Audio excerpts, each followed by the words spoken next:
That was it. I mean, the name of the game is listing. You have to have listings. Listers last. Right. That's the saying, listers last. Listers last. You want to stay in the business for a long time, you become a lister. Now that's not to say you should preclude buyers, because buyers are important as right. well. It's very important. Yeah. But if your time is limited and you have other interests, then I would say lean towards becoming a listing Exactly, agent. that's my point. Yeah. When I started working with Rapid in the early year or so, I was crazy. I was going like everywhere. I was working with buyers all the time.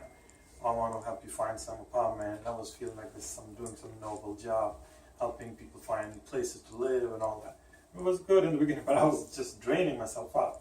I'm going to Bushwick, I'm going to East New York, I'm going to this way, I'm going to that way, without a car.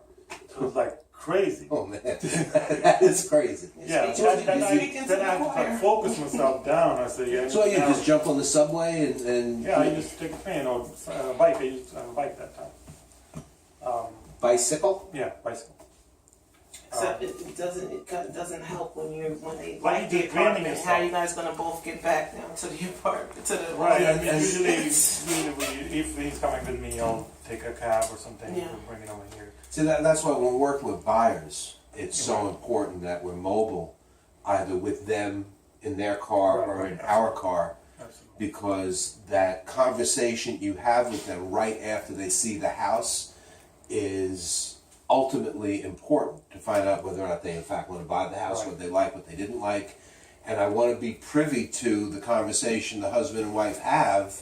You know, as I'm sitting in the back of the car, what are they saying to one another?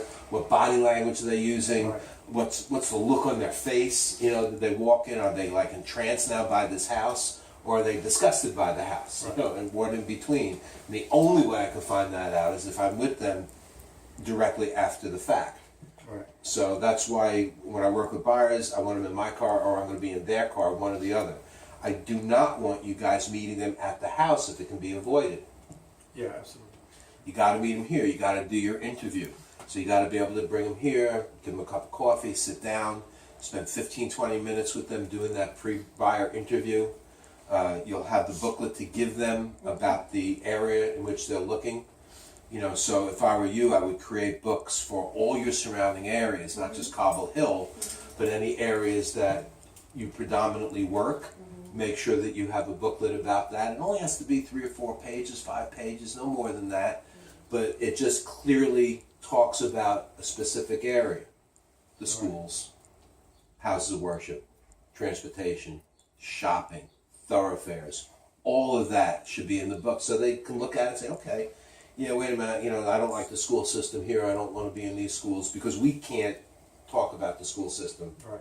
right? We can't say bad schools, you don't want to be here. No. We can't do that, but we can show them the schools, we can give them the statistics about the schools. Right. Just I mean, as that you great can as do. mine, just as- And if the How it's school is great, rated. you're going to say it's a great school, but if You know, it's not good, you don't want to pinpoint it. All the information is on the internet. Right. You can go out and get information about a school system or a school in the area. What's the percentage of graduates? Right. You know, do we have a 98% graduation rate or do we have a 30% graduation rate?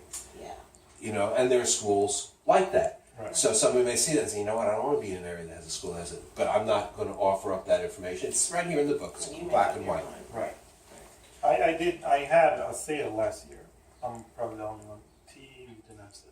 I'm the only one who had sale in this office actually. Oh, boy.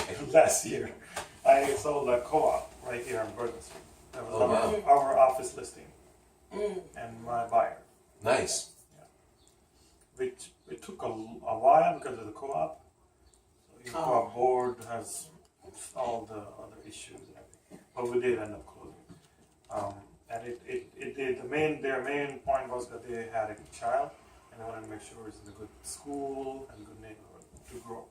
Look, That's if you got a kid, Yeah. that's ultimately important. How are Yeah. the schools where we're going to be moving? Yeah. You know, but again, we can't.